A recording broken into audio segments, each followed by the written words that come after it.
Olá pessoal, tudo bem? Estamos hoje aqui com Gustavo Cerbasi no nosso canal. Seja muito bem-vindo, Gustavo. Um prazer Obrigado. tê-lo aqui. Prazer é meu, muito Além bom. de nadador, consultor financeiro, sabe tudo de natação, é isso? Ó, natação, quem sabe é você. Eu caía na água, cumpria minhas provas, não com o resultado que você A teve. gente vai falar um pouquinho de planejamento e transição de carreira. Eu queria saber do Gustavo o ponto de vista dele em relação a uma situação tão delicada, tão difícil para os atletas, que é a transição. Momento de parar, momento de fazer uma outra coisa na sua vida.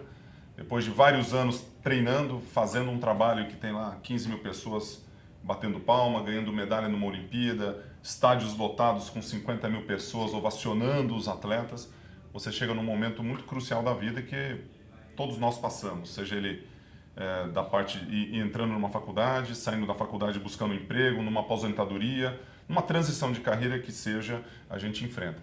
Qual que é a sua visão em relação às precauções ou o planejamento que um atleta tem que ter no momento que ele para de competir ou ele está pensando em parar de competir e ele vai iniciar uma nova fase na sua vida? O que você acha disso? É interessante a gente discutir isso porque não importa o que a pessoa faça, se é um atleta, se é um empreendedor, se é um médico, advogado, engenheiro, nós temos ainda um modelo educacional que nos educa para uma carreira, para um trabalho e para seguir essa carreira por um certo tempo. As pessoas veem a aposentadoria como um fim da linha e não deveria ser. Se eu me vejo obrigado a parar de trabalhar por alguma razão, seja porque me aposento formalmente lá com 60 e tantos anos, se eu me aposento, enfim, compulsoriamente porque eu sou jovem, porém para o esporte já não tenho as mesmas qualidades, eu tenho que entender que toda carreira exige algum preparo. Então, se eu abdiquei de uma carreira de trabalhador, de empregado, comecei a me dedicar menos aos estudos lá atrás, porque a dedicação ao esporte se fez mais necessária, é por isso que eu colhi os frutos no esporte. Então, se eu penso numa nova carreira, eu não posso confiar na ideia de que haverá um momento em que eu farei uma despedida, ou na televisão, ou para o meu clube, para os meus colegas, farei uma festa e de repente vou montar um negócio, uma academia, uma escola, um projeto e ele vai funcionar. Eu preciso de um tempo de aprendizado. O ideal é eu saber conciliar as duas coisas, entender que eu tenho um auge da minha carreira, número um, se é o esporte, é o momento que eu estou no auge do meu índice técnico, no auge das minhas premiações, e haverá uma fase em que talvez eu já apresente sinais de não ter o mesmo desempenho, mas ainda posso colher frutos da minha reputação. Então, entrar como membro que vai fazer o fechamento de um revezamento sensacional, mas estou no evento, estou costurando relacionamentos, estou ao mesmo tempo em paralelo, que já não estou me dedicando ao esporte, talvez estudando sobre o que vai ser o meu novo negócio. Talvez alguém que venha a ser meu sócio nesse novo negócio complemente alguma qualidade que eu não tenho. Pode ser que eu entenda muito do esporte, precisa de alguém que entenda de infraestrutura, de organização de negócio, alguém que me dê o suporte que eu não vou ter tempo de desenvolver por pouco tempo de estudo, mas é importante essa simultaneidade, duas coisas acontecerem ao mesmo tempo. Nesse caso, você está falando de você empreender num próprio negócio, ou se você for trabalhar, empreender num negócio de outro, ser um colaborador de uma empresa, você pode ter duas características diferentes. Quando o atleta ele faz essa transição, ele tem duas características que eu vou colocar aqui, né? Então vamos supor que o atleta ele se aposentou. Ele fez uma transição de carreira durante o momento que ele estava competindo, ou seja, que foi o caso que eu fiz, né? Então, de 2000 a 2004 eu fiz uma transição que me custou em termos técnicos de competitividade, mas que me deu mais tranquilidade na transição. E o outro que não fez isso. Então, quando você tem já uma transição sendo feita de uma maneira mais planejada durante, você paga o custo do resultado, porém você tem uma transição talvez mais tranquila. Sim. Como é que você vê essas duas transições em termos de organização e de planejamento, né? Então, um se planeja e durante a ação ele está fazendo duas coisas ao mesmo tempo, fazendo a transição e competindo. E o outro ele encerrou e ele começa uma nova transição ali naquele momento. Como é que é Eu isso? acho que a simultaneidade dá um pouco mais de conforto, me permite testar algumas situações, né? Se não fosse para o esporte, se fosse na vida a dois, por exemplo, é comum que ambos estejam trabalhando, de repente um se dá muito melhor na carreira, o outro abdica para dar suporte à vida do outro, porque houve um convite para trabalhar num outro lugar. Então, esse suporte que um dá ao outro acaba se invertendo em algum momento, quando uma carreira se esgota, e é interessante que ao se esgotar uma carreira, aquele que vinha se dedicando menos esteja se dedicando a um novo trabalho, a um projeto empreendedor. Na vida do atleta, se é um atleta casado, acho que acontece da mesma forma. Ele, tendo um companheiro, uma companheira que em paralelo começa a costurar uma estrutura, ele pode usar a sua reputação, a sua presença, a sua apresentação, né, para de repente angariar clientes ou enfim, expor um pouco mais sua marca, como elementos que facilitem o trabalho daquele que já costura em paralelo a construção do negócio. Se ele deixa para fazer depois, ele tem que ter o cuidado de não apostar todas as fichas num negócio novo, porque acho que você já passou por isso, todo projeto empreendedor tem seus erros, e os erros são fontes de aprendizado. E os riscos, né, de ser um empreendedor em qualquer país, principalmente no nosso. Exatamente, porque se você não teve uma formação empreendedora, se você não passou anos estudando sobre negócios, finanças, tributos, todos os aspectos jurídicos, você vai pecar em alguns momentos, vai ter multas e acertos, vai ter que dar alguns passos atrás. E se você apostou todas as suas fichas no seu negócio, você não tem fôlego para isso. Então, para quem deixa, ele pula a etapa da transição e deixa para depois esse processo de acomodação na nova carreira, tem que ter um pouco menos de pressa. Aí vai depender talvez de uma reserva financeira, de um suporte familiar, para que as coisas ganhem um pouco mais de corpo, mas sem dúvida alguma, a simultaneidade é uma escolha mais consistente. Então, vamos pegar esse ponto que você trouxe agora da reserva financeira, porque você tem assim, nas aposentadorias dos atletas, alguns se esticam um pouco mais porque aquele valor financeiro que você recebe como atleta profissional, ele garante a sua sobrevivência, o teu gosto, o seu custo e as coisas que você gosta de fazer. Porém, a hora que você para, você perde aquele rendimento, você tem que procurar alguma outra coisa, você pode ganhar ou mais ou menos daquilo que você está ganhando. Então, assim, é um momento nebuloso na vida. E os outros que ganham muito dinheiro e que talvez a questão financeira já esteja resolvida. Então, ganhei muito dinheiro, tenho lá X milhões na minha conta, não tenho problema financeiro para resolver, só de perspectiva do que eu vou fazer, mas a situação que eu tenho que me planejar, o que eu tenho que me preocupar é um pouco diferente. Então, eu queria a sua visão em relação a quem encerrou a vida de um atleta de alto rendimento profissional, de qualquer esporte, com bastante dinheiro, quais são os cuidados que eu tenho que ter com isso, e do outro lado aquele que encerrou a carreira pagando a conta do mês. Então ele pagou, agora amanhã eu começo, tenho pouca reserva ou nenhuma reserva e eu preciso começar do zero daqui para frente.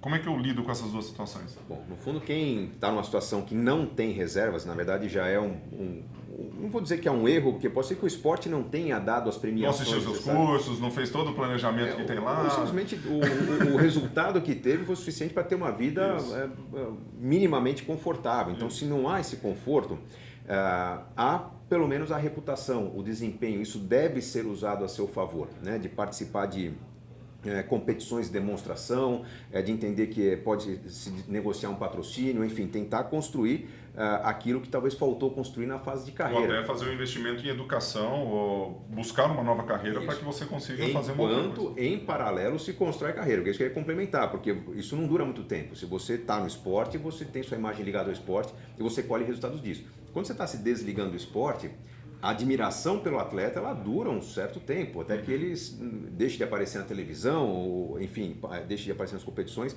Então, esse fôlego a mais que você tem esse pequeno período, né, pós-encerramento da carreira, é o fôlego que você precisa para não se encantar com esse pouco ganho a mais e você investir na sua carreira. E aí, normalmente, vai ser uma carreira não tão vinculada ao esporte, porque quando a gente tem uma situação como a sua, né, que você construiu uma metodologia ligada ao seu esporte, nitidamente você fez bom uso da reputação que você construiu, é ela que as pessoas compram quando matriculam um filho, quando alguém se matricula numa academia que tem a sua metodologia.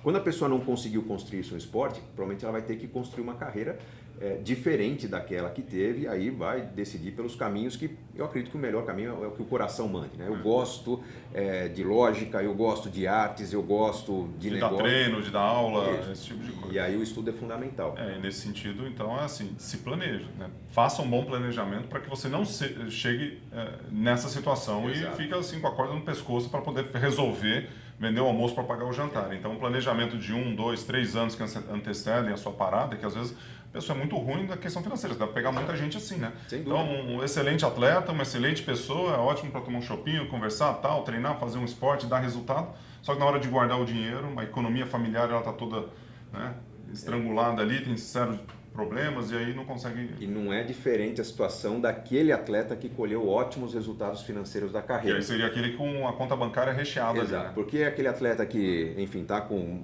uma boa conta bancária, tem um patrocinador, faz parcerias com marcas, e é roupa, é relógio, é tudo quanto é tipo de exposição nas redes sociais. Ele, de certa forma, cultiva um certo estilo de vida que pode ser que se mantenha enquanto ele está no esporte.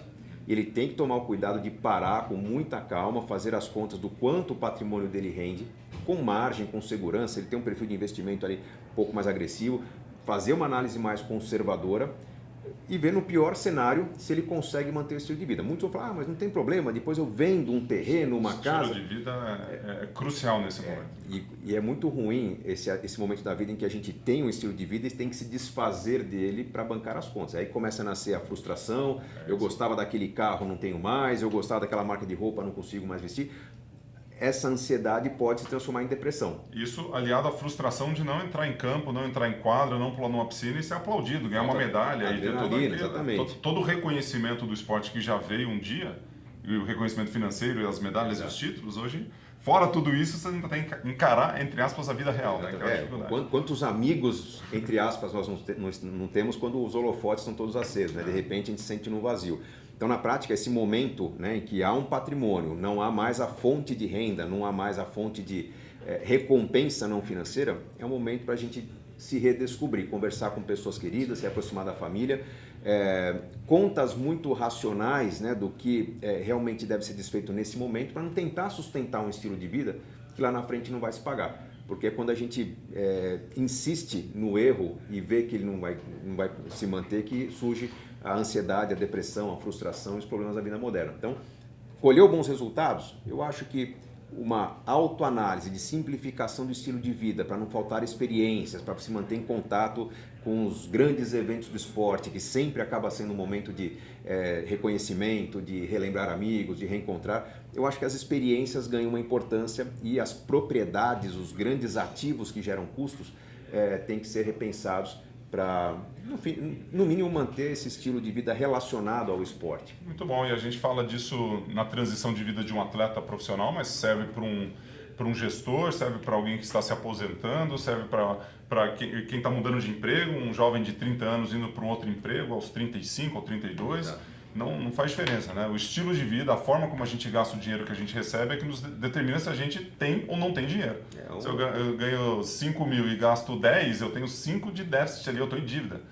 Né? Tem um segredo para isso, que é você Agora, se eu ganho 2 e guardo 1.000, eu tenho 1.000 reais todo mês. Exato. Então, o segredo é tentar viver um degrau abaixo do que você realmente se encontra. Então, imagine que ao longo da sua carreira você foi escalando, né? E ganhava 1.000, foi para 2, para 3, para 4.